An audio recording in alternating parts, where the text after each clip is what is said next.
Hello, everybody. Welcome back to the Salt Lake City Snowhawks expansion franchise here on Madden 25. We're here in Week 5 as our Snowhawks 1-3 as we come off our first win here in franchise history as we go back and check out the box score. Started off 0-3 as we started off in that Episode 1, a loss there to Buffalo. Then we lost to Los Angeles. We checked out the offense in this game where Trey Lance actually was having a very good performance, 20 out of 25, 2 touchdowns, but then got hurt as he'll be out for a few more weeks. And Malik Willis filled in for him, 2 out of 4, 56 yards as he came in relief. We would lose 13-49 against Detroit. That game we just outright simmed. And then we closed off last episode with this overtime victory against Washington. Malik Willis, 17 out of 20. Look at that, 222, 2 touchdowns. And on defense, really what stole the show for us as we had Rudy Ford, an interception there in overtime, which set up the eventual game-winning field goal from Rodrigo Blankenship. 14 tackles, Jabril Cox, 12 for Jalen Thompson, 11 for Max Melton, 10 for Landon Roberts. And then we racked up 4 sacks as well. Jamal Adams had one there late on a blitz. Dietrich Wise Jr., Solomon Thomas, and Alexander Johnson. As this episode, we're going to go sim heavy as we'll probably work till like the last week of the season. I think next episode we'll close out year 1 with one last game here in one of the final weeks as we kind of, have a send-off with this inaugural expansion franchise before we get into free agency, the NFL draft, and put our own touch on this team. So, as I said, Trey Lance out a couple more weeks at least as we have a matchup here at San Fran, who's 4-0, and we'll see if we can hand them their first loss. That would be something. It would be a huge upset early on in this NFL season. We win 20-17, and we definitely have to check out this box score. We're not trying to, win too many games this year. We still want a good draft pick. We're up 10-0 at halftime and ended up winning 20-17. Brock Purdy, decent day. Malik Willis, another good game, 24 out of 35, 2 touchdowns, an interception. Trey Benson, probably his best game so far, 51 yards, 100 yards for Dotson and a touchdown. Marvin Harrison, 5 for 54. Amir Abdullah, a 10-yard receiving touchdown. 2 tackles for loss for Wise. An interception for Jalen Thompson. And Blankenship was 2 for 2 with a 51-yarder. So now back-to-back wins for our Snowhawks. Not what I expected. Our first win on the road. And our first division win as well as we hand the 49ers their first loss of the season. I was not expecting that. Now we're at Green Bay. Also a winning team here at 4-1. And we have our first mock draft of the year. We'll take a look as the Jaguars slated for the number 1 pick there. Jonathan Kilroy, pass rusher out of Oklahoma. And we kind of reviewed this year's draft class in the last episode. A lot of pass rushers here as we see the top 3 off the board, all pass rushers. Then at number 4, we have the Falcons taking Roy McBride, the number 1 overall prospect on the board, as we have 3 receivers there from 4, 5, 6.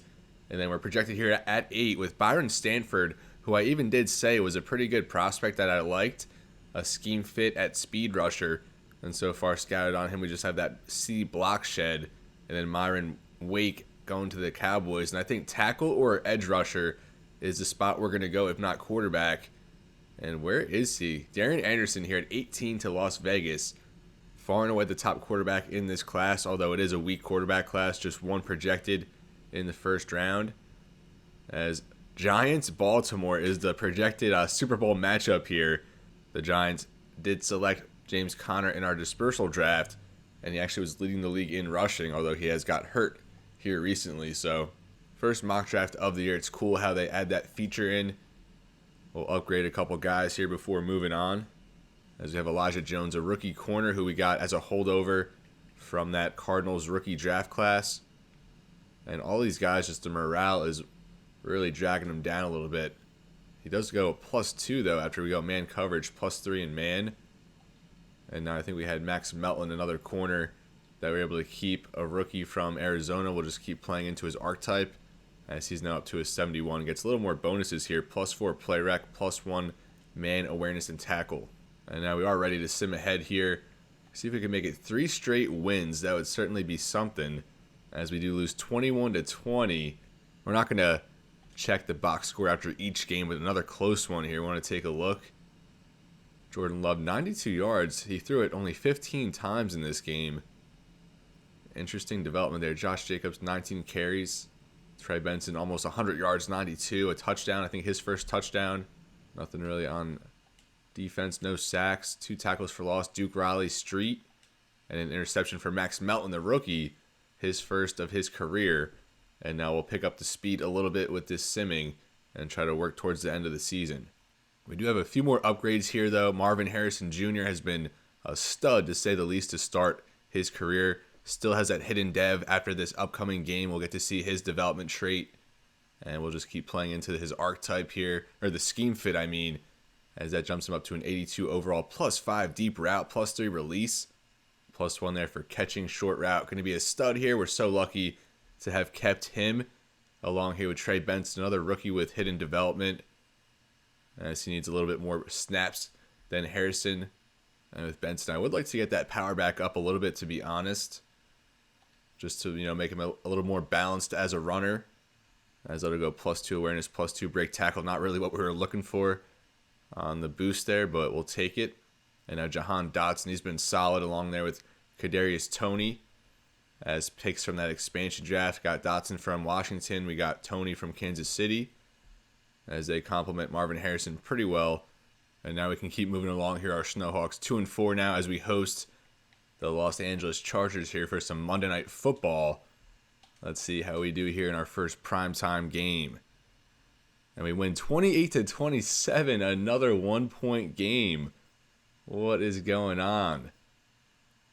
We've won 3 out of 4 now by a combined 7 points. And the Chargers, always a team, that kind of come up short, it feels like, in these big games. We picked off Justin Herbert 3 times, as Malik Willis 3 touchdowns to no interceptions, as he's compiling a very good stretch here. And you got to think maybe he's the starting quarterback even when Trey Lance returns. Only 7 carries otherwise. He had 6 scrambles, but 1 rush for Williams, only 6 for Benson, only 7 yards, although he did find pay dirt. A touchdown here for Harrison, Cox, and Toney. And then on defense, no sacks again, but we did have 3 interceptions. Jalen Thompson, Jamal Adams, Landon Roberts, as Blankenship did have a field goal blocked. And we still won by 1 point, as Malik Willis tears it up there on prime time. And as I said, maybe he is the guy, even when Trey Lance returns, which I think would be next week. And we did have a couple new injuries here. Trey Benson, broken thumb, going to miss a couple games. Darius Robinson going to set to come off the IR here in the next couple weeks.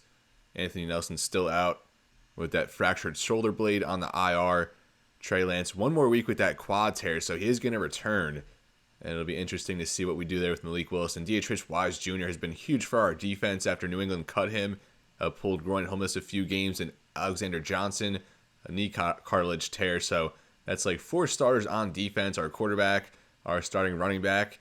As we're going to head to Miami and see if we can pull off another win. But not before we actually set our national scouting focus. We'll take a look at the board real quick. And we said Roy McBride, the #1 prospect in this year's draft, wide receiver out of LSU. And we see a bunch of pass rushers here. Kilroy, who was the #1 there in that mock draft. But Nick Madden, a D-end. Steve Groves, D-end. A couple tackles up here. Another D-end here in Cologne, who we already have 40% scouted. Take a look at his player card. A for finesse move, C for tackle, 6'5", 269 out of Colorado. Looks to have pretty good athleticism as well. So definitely an option in the first round. Although I'm hoping for maybe a guy here like Nick Madden or Steve Grove, someone a little bit higher up the board. We also had Ruben Fitzsimmons here out of Boise State, 40%. Only C, block shed, D, power move, but he is more of a speed rusher. So that finesse move you would hope was at least a B, 6'5", 253. Looks to be a decent athlete as well. So 2 solid D-ends there, kind of around the end of the top 10. But my point being, there's a lot of D-ends here at the top, and even more here as you go down the board. So I think we just have to play into that. I think our scout here for National also has that expertise at D-end. So we'll play into that. We're going to probably take a D-end early on in this year's draft, if not in the first round, I would think in the second round, as we try to shore up, that premier position of pass rusher, edge rusher. As we'll get on with the simming here, our Snowhawks now 3-4 at Miami. Kind of banged up on defense. We'll see how we do here. Malik Willis playing very good football under center. And we get another win. I cannot believe we're getting all these wins here. And we took this one 24-16. Really not what I was expecting. Now 4 out of 5 we have won. as we're now playing 500 football. Another road win. Malik Willis, 2 touchdowns, 16 out of 28 Tua, 2 interceptions. I think we're just playing good team ball. Like, I think we just have that chemistry. We're all gritty. We kind of all, have that same purpose. Backs against the wall. We have that chip on our shoulder. And this team does not give up. A touchdown for Tony. And Tip Ryman, the starting tight end, gets another one. Harrison, 4 for 49. About any sacks this game? Half sack for Roberts and Kentavious Street. Elijah Jones, another interception. And Max Melton, another interception. So the 2 rookies getting in there, kind of solidifying themselves on our perimeter as our outside corners with Avonte Maddox in the slot. And we're just riding high. I don't know if we could sustain this the course of the season, but 4-4.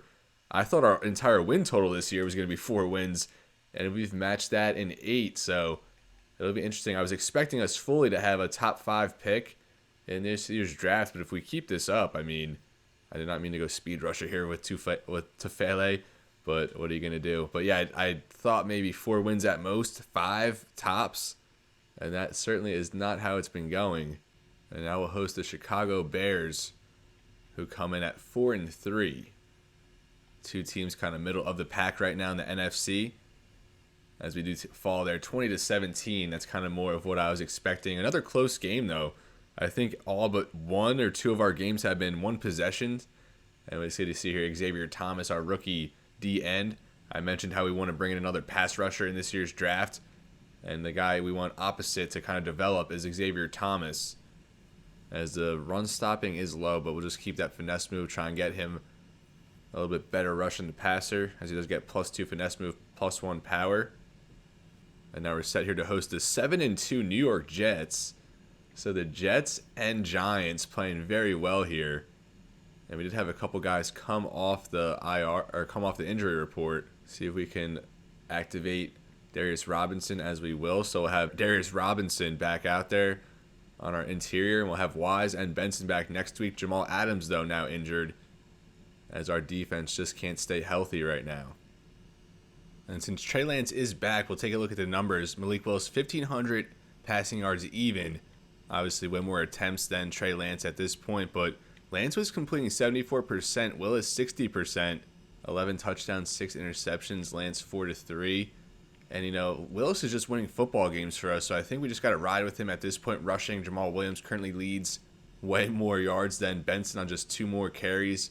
4 touchdowns for Williams, 2 for Benson, but we're going to get Benson going hopefully in the second half of the year. 505 for Tony with 5 touchdowns. Harrison, 464, averaging 13.6 with 3 touchdowns. 2 touchdowns for Dotson.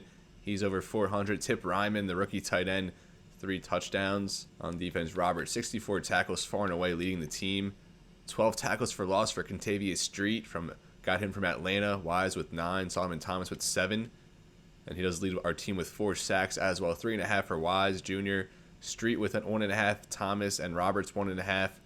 And interceptions. Max Melton, the rookie, has 3 in the first half of the season.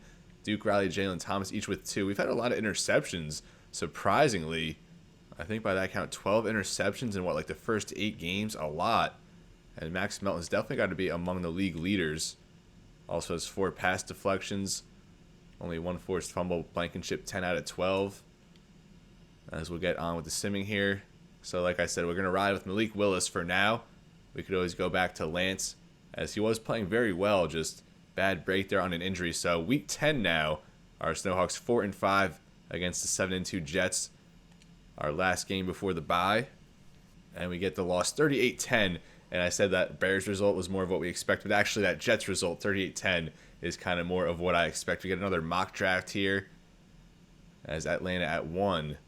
And they're going to take Roy McBride in this mock draft. Jonathan Kilroy, still the first defensive player off the board, followed by Nick Madden, who I kind of expect. I think the pick this year will probably be Madden, maybe Fitzsimmons, or Byron Stanford, who we had in the first mock. But we've now gone down the board after we won a lot of football games. Darren Anderson, the top quarterback there, moving up the board to Las Vegas, although he has gone to the Raiders in both mocks. And they have us taking Jimmy Connor out of UCF, another speed rusher, as they're projecting us to go D-end in this year's draft.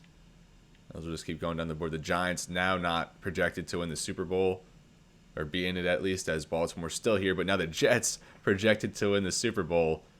It would be something if we had a Jets-Giants Super Bowl in year one of this expansion franchise. And then talking about Byron Stanford, if you look at that top right, Jonathan Coachman kicked off the team for skipping practice. Right end Byron Stanford needs to get it together if he wants to make it to the NFL. So one of our premier targets there in the first round, some off-the-field concerns. And I guess we're going to have to monitor his character moving forward.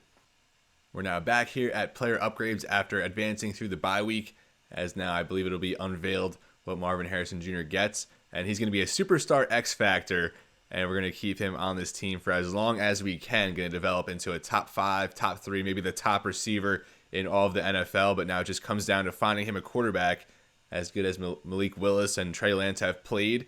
We can't, rely on them long term as the quarterback of this expansion franchise. So we're going to try and get this playmaker scheme fit up and try and get him as a scheme fit to get that XP boost. But it might take a little bit, as we do get +3 spec catch, +2 for medium route and catching traffic.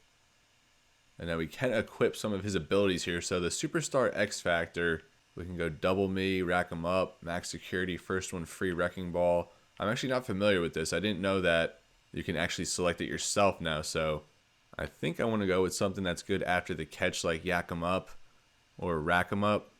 And I think we'll go yak 'em up. I know our offense is like a lot of short like meshes and stuff like that. So I think yak 'em up is most beneficial at this point. So we'll go ahead and equip that for Marvin Harrison Jr., a Superstar X Factor dev, and hopefully we can bring some more of those kind of players into this franchise. We're going to be at Seattle for a divisional matchup, and we'll actually have them twice in the next 3 weeks. After this one will be against Minnesota, 4-6 now on the year, as we fall there 24-18, now 4-7, as we're going to visit the 4-7 Minnesota Vikings, and we'll get our first look at the playoff picture, which has the Jets as the number 1 seed, the Giants at number 6 there in the NFC. It'd be Baltimore, Miami, Houston, Buffalo, Denver, Cincinnati, with Tampa Bay getting a bye in the NFC, Philly, Chicago, San Fran, Giants, then Green Bay, Detroit in the first playoff picture of this year 1 season. But of course we still have, 4 or 5 weeks left, so a lot can change in that time.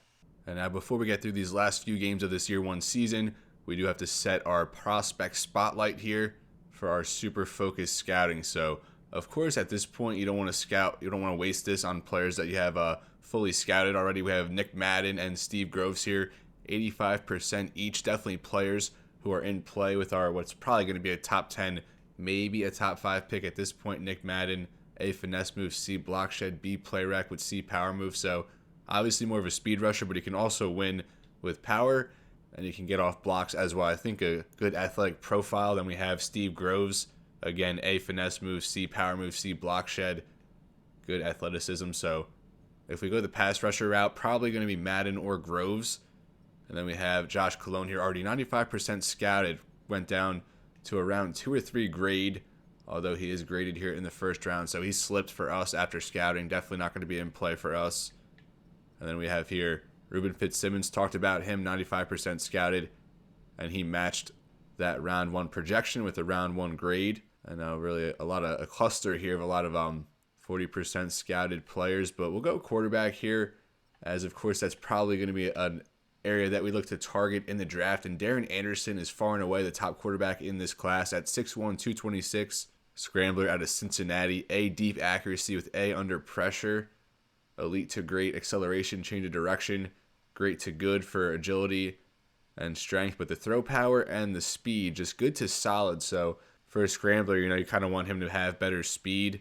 But I think in our offense with very good accuracy, A, deep accuracy, A, under pressure, with that short going to be A to C, medium, B to D, and that throw on the run, A to C. He already has a couple draft notes as well, as they rave about his leadership. So I think Darren Anderson is going to be a hit at quarterback if he's there with our first pick.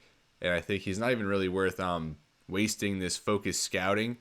Instead, I like to go for one of these later round guys. We have Lucas McDonald, who I was looking around offline before this episode, and I noticed he had tremendous athletics. So look at that, elite to great jumping speed, and then great to good strength, agility, change of direction, acceleration, and then good to solid throw power for a scrambler. And he has A, short and medium with B, deep accuracy, 6', 206, 21 years old out of Georgia Tech.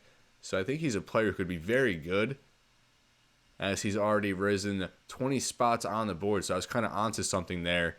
And then that brings us here to Michael Valdez out of Yale, 5'11", 210 field general, B under pressure, C deep accuracy. That's short going to be A to C, medium B to D. Decent physicals, but he is someone who has had draft notes on him saying that he's much more talented than a quarterback you would typically see at a non-FBS program. So I think Michael Valdez is someone with potential hidden dev. I think we will add him to this prospect scouting. Again, if Anderson's there at our pick, wherever it is, like 6, 8, whatever, he's probably going to be the guy just because I do think he's a done deal at quarterback to be a franchise quarterback. But a couple guys, like we said, Lucas McDonald, Corbin Childress, a 5-star there out of Louisville. Kind of a disappointing start to his career there. And F deep accuracy, so someone we would be completely out on. Definitely going to be a bust. And he had notes on him saying that he has not lived up to the 5-star status, but there is still some potential there, but still raw, probably not a high-end quarterback. So Michael Valdez is going to be our backup option if Darren Anderson, not Derek Anderson, or Lucas McDonald aren't there at the top of the board. And then we really haven't gone anything with running back, receiver, just kind of bypassing that. Tight end, a couple later round guys that I kind of was interested in. At tackle, Brendan Donald going to be one of the top linemen taken. But there's a guy like even more over here at right tackle, and that's Myron Wake out of LSU. LSU with 2 top 5 prospects, the top number 1 guy there in Roy McBride, wide receiver now. Myron Wake, the top tackle on the board. A, awareness, A to C, impact, and run block. Going to be a tremendous athlete at the tackle position with agility, change of direction, jumping speed, all elite to great to good acceleration. Although the strength not quite where you want it, but as an agile lineman, not a necessity. Then Aries Florence I really like as well. A, awareness, impact, and run block. That pass block going to need a little bit of work, but another very athletic tackle. And if not pass rusher or quarterback with our first round pick, I think Myron Wake or Florence, someone we could definitely spend a pick on, but I don't really think we need to scout them. I think they're going to be guys who are very good as well. And then DN, no need to scout that. All these guys almost 100% scouted already. A lot of these guys 75 to 95%. Same here at right end. So we're going to be well versed on the D ends in this class. And then here at D tackle, Larry Fowler, 33rd on the board, has risen 4 so far. Run stopper out of Miami, 6'6", 318 with B finesse move, C power move. So he's a run stopper, and he already has good pass rushing traits, whether it be a speed rush or the power rush. And as a run stopper, that block shed not uncovered yet, but you would think it's at least a C. So Larry Fowler, someone I think has a lot of potential at just 21 years old and very good size there at 6'6", 318. Someone who could probably play like 0 tech, 1 tech, 5 tech, maybe even the 3 tech if you need it. So he seems to be very versatile here along the line with elite to great strength, good to solid speed. So I think he's someone else there, maybe with our second round pick, if he's available, someone we could maybe select. So we're going to go ahead and also highlight him in this prospect scouting. Some options at linebacker that I actually like. A later one here, Chris Poe, 21 years old out of Georgia, B tackle, but elite to great there for speed, change of direction, acceleration. A, awareness, B, hit power, B, tackle, and B, play rec. So there's a couple linebackers I kind of like here in the late stages. And I'm all about trying to find those gems in the later rounds. Really nothing here at the other linebacker spots. Neil Abraham, actually, I remember liking, although we really had nothing uncovered on him. Not going to really spend this prospect scouting. More like guys who are going to be there in the second, third round. Someone we can maybe get with our second pick. And the last guy here, we got 3 players. We're going to go with Matthew Torrence out of Auburn. 5'11", 204, zone safety, but he has that A, hit power, and C, man coverage. So we don't even know what his zone is, but he has B tackle, C man, A hit power. So that already kind of presents himself as a hybrid safety. So he pretty much do a little bit of everything. Just 21 years old. Physical is nothing great, but above average overall. C play rec, B tackle. And I like Torrence. He had a draft note on him as well that he's been catching a lot of flack there at Auburn this season. They want him to play corner. He's more of a safety, but he's kind of struggling through that. But we admire, his perseverance to do what's right for the team. So actually it says 2 undefined, so I'm glad I double checked. All right, so we're all good now. So Michael Valdez, quarterback out of Yale, maybe a late round gem, can come in and be the quarterback of the future if we miss out on Darren Anderson there in the first. Larry Fowler, a borderline first-round D tackle who maybe will slip there to our early pick there in the second round. And then Matthew Torrence, a versatile safety DB who can kind of come in and be a chess piece on our defense. As we'll see, we'll get grades back on them here shortly. So 5 more games. We're going to throw Trey Lance back out there as we figure letting him finish out this season will give him and Malik Willis, equal reps, and we can kind of assess them evenly. So now here at Minnesota, each team 4-7, 5 games left, or 6 games left on the docket as we fall there 42-14. So Trey Lance does not have a fun day there as he's reinserted into the lineup. If he struggles here the first 2 or 3 games, we'll just go back to Willis and kind of establish him as this team's quarterback going into the offseason. Now again, we get Trey Lance upgrade as our players now like -3 morale. And why is that? Why is our morale so low? Despite exceeding expectations, we already hit our season win goal at 4, but everyone is just not having a good time. Now Max Melton will just stick there man-to-man. 3 interceptions for the rookie out of Rutgers. But we'll try and get back on the right track. I think now 4 losses in a row as we've come back down to earth. Another matchup here with Seattle. Fell 24-18 against them in Seattle a couple weeks back. Try to get this win at home as we fall there 28-9. So the offense really not going well. As we're putting Lance back in there, I think we'll give him one more start, as if he fails to live up to the hype that he generated earlier in the season, we'll just go back to Willis, as he was a lot more consistent, and at least with him we were winning football games. Elijah Jones there with Max Melton as our 2 rookie corners there, running mates hopefully for the duration of this expansion franchise, although we definitely have to get an upgrade there at corner, and I don't think either one of them are ideal slot guys, so going to have to make a decision there. And now we'll sim here against 2-11 New England, as I would say it's probably safe that they're number 1 in the NFL draft right now. So a big game right here with NFL draft order implications. And we'll see if we can get back in the win column. A loss here, and Lance is back on the bench as we fall 31-6. So we're sorry, Malik Willis, you're the guy. And it was kind of big, having these 2 battle it out here at the end of the season, because we want to bring one of them back, and it proved to be that Malik Willis was the guy. Not that they're going to be the starter next year, maybe. I doubt it, but we'll probably look to sign a veteran in free agency and also draft a young arm there, whether it be Michael Valdez of Yale or Darren Anderson there at the top of the draft. So Jamal Adams injured for the rest of the year with a dislocated ankle. We'll go ahead and just place him on the IR, and we'll call it a season here for Jamal Adams, a free agent signing there. Post-expansion draft to fill that hole at strong safety. And now it upgrades Max Melton with 3 skill points. So he must have had another monster game, maybe multiple interceptions, but still, the morale at -1. So it is going up a little bit at least. We'll give him 2 man upgrades here. We'll give him an upgrade there in the slot as well. As we did say, we are in need of a slot corner for next year. I don't think Avonte Maddox will be back, at least not in a starting role. And then I guess we will just go back to his archetype here, man-to-man. So Max Melton now up to 75 overall, having a tremendous rookie season along here with Marvin Harrison Jr. And now here's another rookie, Darius Robinson, just recently returned from injury. And with him, we're just feeding him to his archetype, giving him that run stopper. And I think next year we'll start to go towards those pass rushing traits. Now we'll just sim 2 more games here in this episode, as we're now on a 6-game losing streak. Previously to that, though, winners in 4 out of 5. And maybe I got a little greedy there. We were winning too many games early on, and now we can't win, as we'll have Carolina and the Rams here to close out this episode.